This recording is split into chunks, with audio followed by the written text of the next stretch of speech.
We could call this a review ramble.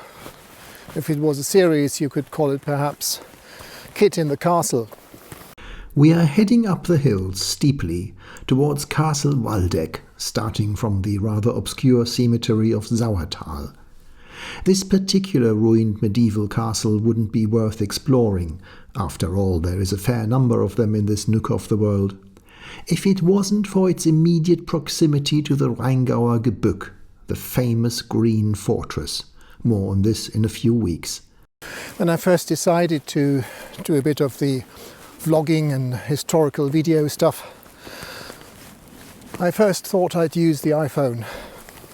It's small, it's got a really good camera, but it's got two major flaws.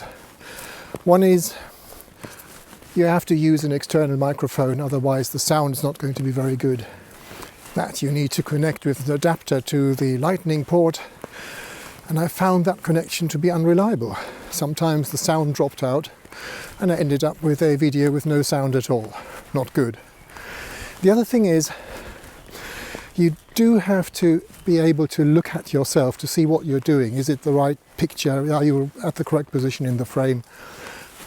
So you need something with a flip-out screen. Now you could use the Osmo, I believe Osmo 3 is the current incarnation, and that would do a fine job. But what it has is only a 20mm lens. Now, you're actually looking at me at the moment through a 20mm lens, but I don't want to be locked down with that focal length. Hence the need for a bit more sophisticated equipment, a proper camera. So I did some research on the internet and ended up buying the Fujifilm XT4. Absolutely beautiful. A control knob for everything. The photographer's dream. Not so good for video. For two reasons. One is, I found that the autofocus sometimes left a bit to be desired.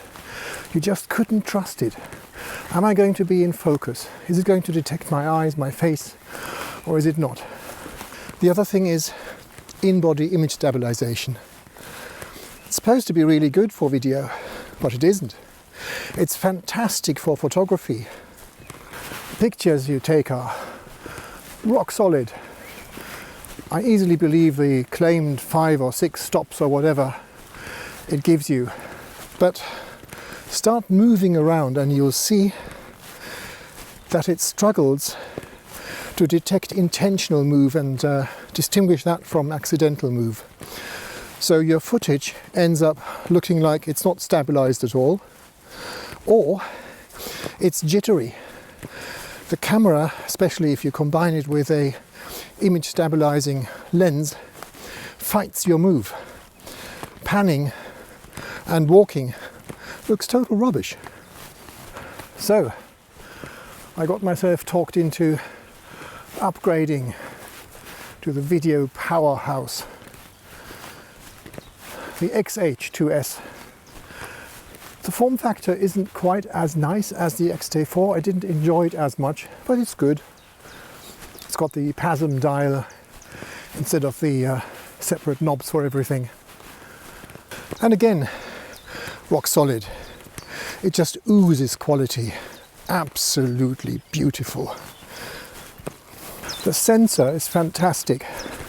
It's a stacked design, relatively recent, incredibly fast readout, and that means there's absolutely no chance of getting any rolling shutter effects, except if you're filming Formula 1 races or something, but that's not what I want to do.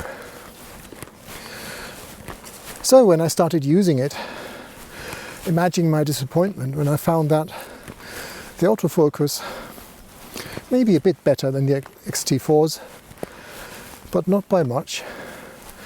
It can still sometimes mysteriously miss you. It'll show those little squares on top of your eyes, and then if you look at the footage, your eyes seem slightly out of focus, but your nose isn't. And the image stabilization, I found, isn't any improvement at all. So I started getting so annoyed that I decided to sell it. The footage you're looking at the moment is done with a Panasonic Lumix S5IIX, which is what I went for after a long stretch of research, reading and watching the obligatory YouTube videos. Image stabilization is now set to digital high, which should give us the best possible solution for walking around without using a gimbal. We are getting close to the ruins of the Castle Waldeck, corner of the forest, if you translate it. It goes back to the 11th or 12th century and is in ruins or out of use since the 17th century. Now, it does say here it's private property, but it says go there at your own risk. And the owner has actually gone to the trouble of putting some stairs in there and some railing. Fancy that.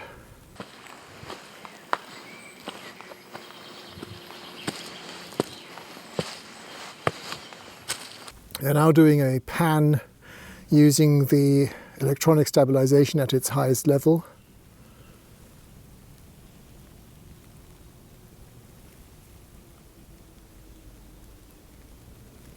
Now we're doing the same kind of pan with the electronic stabilization turned off. You can see that the APS-C crop has gone away too.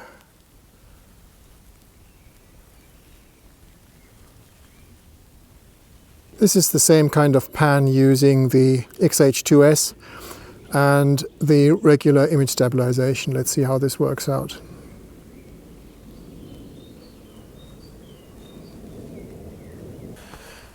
Now, in reality, I'm never going to hop in and out of the picture like the reviewers do to try and trick the autofocus and then say, aha, autofocus, you are inadequate. But what I am going to do is step through doorways like this and start talking as I walk in and say things like, the year is 1242, a storm is raging in the North Atlantic and caught in it is a fleet of ships.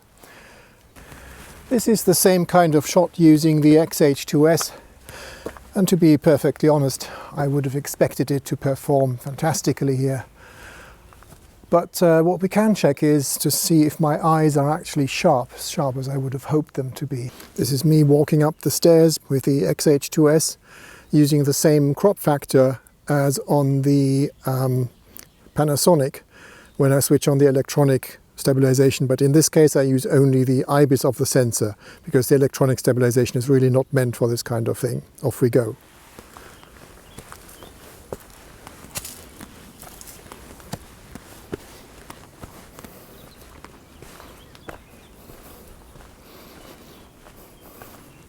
Just to keep things comparable, here's the exact same shot using the Panasonic with the electronic stabilization on its highest level. And to be honest, this is a little bit tighter crop, but here we go.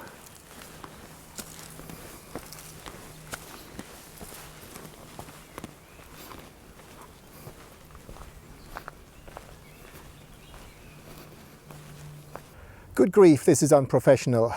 I have forgotten something.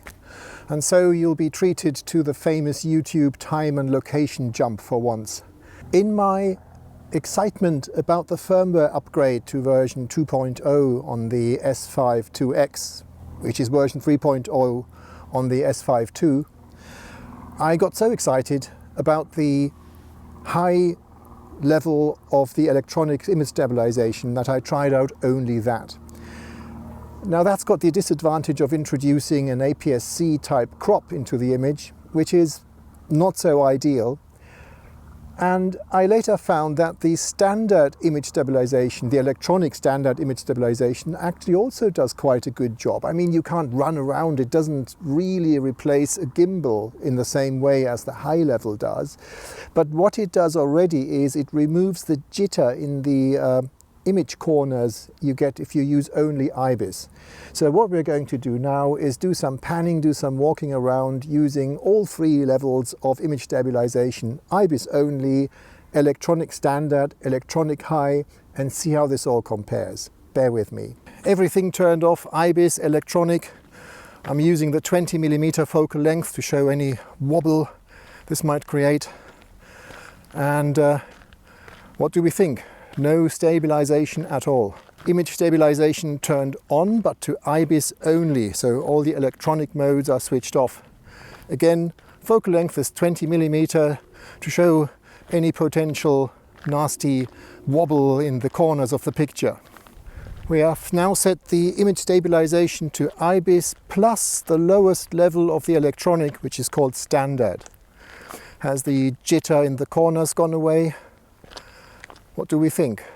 This is part 3. I've now set the image stabilization to IBIS plus the electronic version set to its maximum called high. Now this should be buttery smooth, but it's also introduced an APS-C crop. What do we think about that? We're trying to walk. By the way, I'm trying to be as smooth as I can, but I'm not very good at this. Image stabilization is completely switched off. How does that look? Now the image stabilization is turned on to IBIS only. All electronic modes are turned off. Do we see the jitter in the corners? Really trying to keep it stable here. The image stabilization set to IBIS plus the electronic mode set to standard. And again, I'm trying to do a good job in keeping it level while I'm walking around.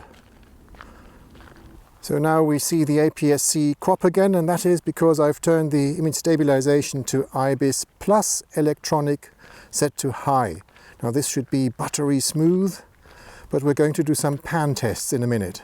So this is the first pan, all stabilization turned off.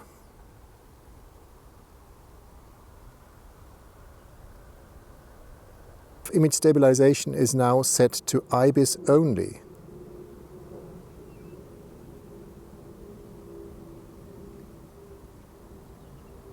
Image stabilization is set to IBIS plus electronic standard.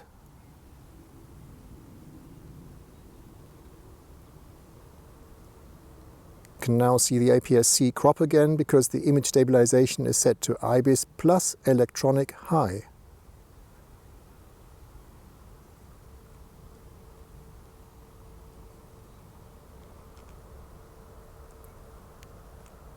So which is the better camera?